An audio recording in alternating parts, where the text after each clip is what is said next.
আফসোস এই লুবি আমিরদের জন্য, আফসোস এই নেতা এবং এই আমির, এই তাবলীগের ব্যক্তিদের প্রতি আমাদের আফসোস যে আপনারা সুপরিকল্পিতভাবে দীর্ঘদিন যাবৎ এটাকে জিয়ে রেখে সমস্যাটাকে 2-3 মাস 4 মাস আমরা জানতেছি, বুঝতেছি একটা গন্ডগোল হবে। আর আজকে আফসোসের সাথে আমরা দেখলাম রাত 4টার সময় আমাদের ছাত্র ভাইদেরকে, আমাদের মুসলিমদেরকে, আরেক মুসলিমরা, আপনারা কি এতাতিদেরকে কাফের বলতে পারবেন? কাফের বলা সম্ভব? কোন ফতুয়ায় কাফের বলবেন?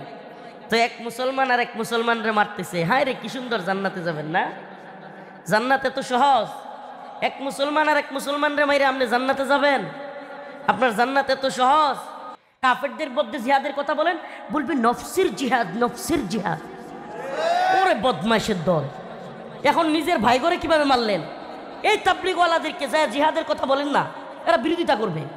আমি তাবলীগ বিরোধী না, আমি তাবলীগের, আমার বাবা চিল্লার সাথী, আমি তাবলীগের সন্তান, আমি তাবলীগকে ভালোবাসি। এই তাবলীগের মাধ্যমে অনেক মানুষ দ্বীনে আসছে।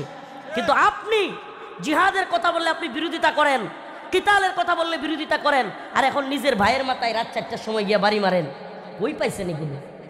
এই নিজের আমির যা বলছে তাই ঠিক, নিজের পীর যা শায়েক যা বলছে তাই ঠিক, নিজের দল যা বলছে তাই ঠিক। এই আসাবিয়ত ত্যাগ করেন, এই দলের পূজা, শায়েকের পূজা, আমিরের পূজা বাদ দেন, পারলে কোরআন সুন্নাহ অনুযায়ী চলার চেষ্টা করেন।